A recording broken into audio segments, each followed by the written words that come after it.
Hi friends, నమస్తే. నేను మీ Revathi. Welcome back to Revathi stocks channel. Please subscribe to my channel and hit the bell icon for new updates. ఈరోజు recipe పాలకూర ఉల్లికారము. మనం పాలకూరతో పప్పు చేస్తాం కదా, అలా కాకుండా ఒకసారి ఇలాగా డిఫరెంట్గా ట్రై చేసి చూడండి.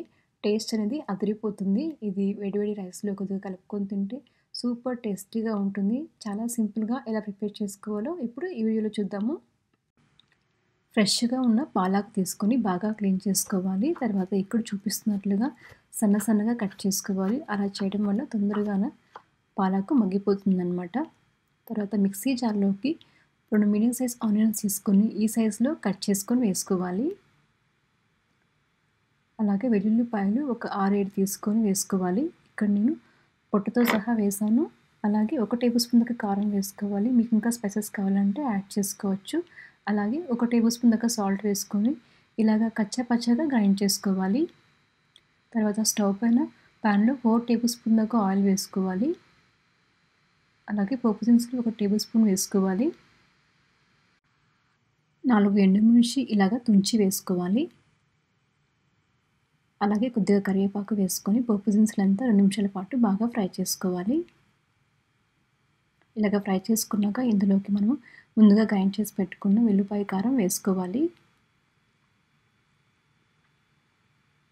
ఈ ఉల్లిపాయ కారం అనేది బాగా మగ్గనివ్వాలి. పచ్చివాసన పోయేంత వరకు ఫ్రై చేసుకుంటేనే టేస్ట్ అనేది చాలా బాగుంటుంది. మూత పెట్టేసి లో ఫ్లేమ్లో 10 నిమిషాల పాటు బాగా మగ్గనివ్వాలి.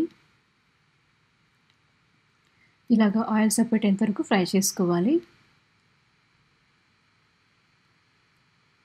తర్వాత ఇందులోకి మనం సన్నగా కట్ చేసుకున్న పాలాకు వేసుకోవాలి.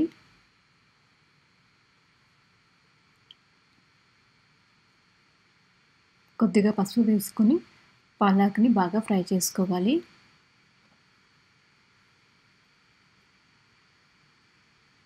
ఆకుకూర పొడి తొందరగా మగ్గిపోతుందన్నమాట. తర్వాత మూత పెట్టేసి ఇంకో 2 నిమిషాల పాటు బాగా మగ్గనివ్వాలి పాలకూర.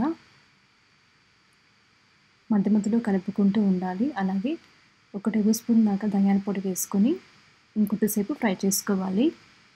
అంతే, ఎంతో టేస్టీగా ఉండే పాలకూర ఉల్లికారం రెడీ. ఫ్రెండ్స్, మీరు కూడా ట్రై చేసి మీకు ఎలా వచ్చిందో కమెంట్లో షేర్ చేయండి.